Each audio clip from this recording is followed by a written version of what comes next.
Assalamualaikum warahmatullahi wabarakatuh. Perkenalkan, nama saya Rival Malianto dengan NIM 23115559 dan kelas IF03. Oke, hari ini saya akan menjelaskan mengapa memory change sangat penting dalam sistem komputer. Oke, yang pertama, memory change sangat penting dalam sistem komputer karena memberikan akses yang cepat ke data yang sering digunakan oleh CPU yang mengurangi waktu yang dibutuhkan untuk mengambil data dari memori utama RAM. Memory change berada lebih dekat ke CPU daripada RAM, sehingga kecepatan aksesnya jauh lebih tinggi.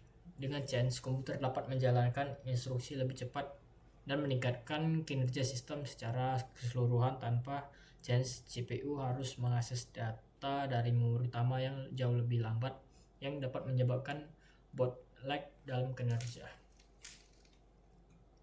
Yang kedua, apa perbedaan antara L1, L2, L3, dan change? L1 change ini adalah yang paling kecil dan tercepat di antara 3 level change, biasanya berkapasitas antara 116 KB hingga 128 KB. L1 change terletak langsung di dalam prosesor dan terbagi menjadi 2 jenis, change instruksi dan change data. L1 digunakan untuk menyimpan data dan instruksi yang sangat sering digunakan. L1 change ini lebih besar dari L1 tapi lebih lambat. Kapasitasnya biasanya bersekitaran antara 256 KB hingga beberapa MB. Meskipun terletak di dalam prosesor, akses sedikit lebih lambat dibanding L1 dan L2.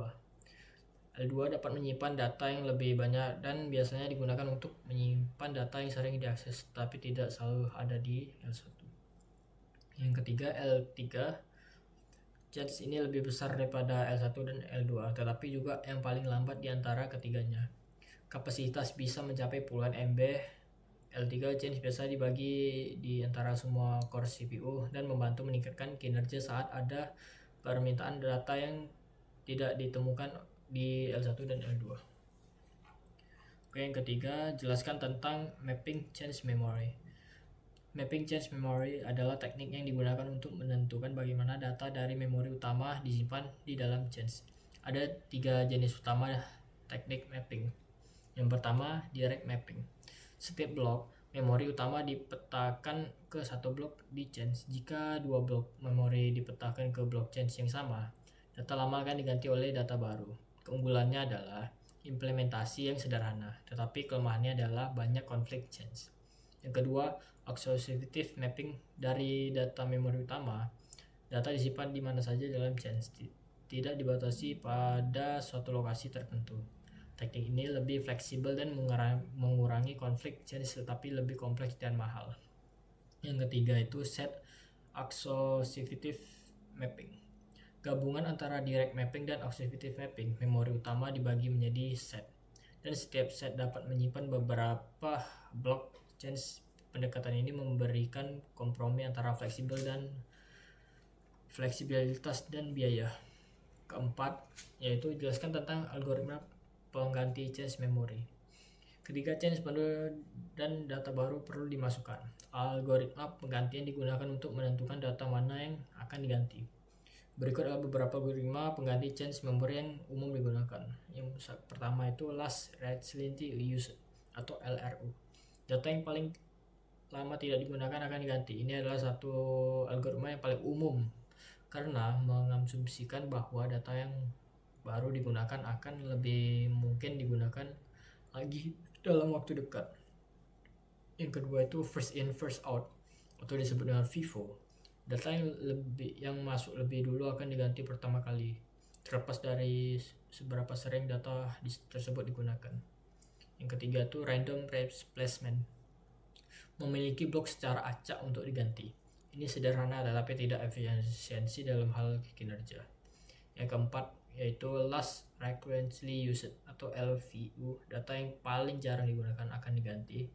Ini mengikuti prinsip bahwa data yang jarang digunakan di masa lalu mungkin tidak akan digunakan di masa depan.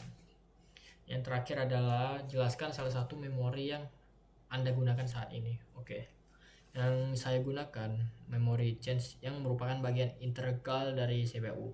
Memory change berfungsi sebagai penyimpan sementara untuk data instruksi yang sering diakses oleh prosesor.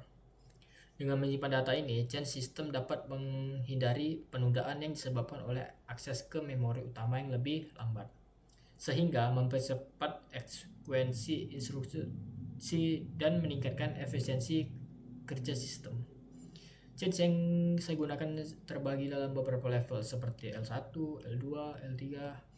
Change untuk memastikan data yang sering diakses dapat ditemukan dengan cepat tanpa harus kembali ke memori utama.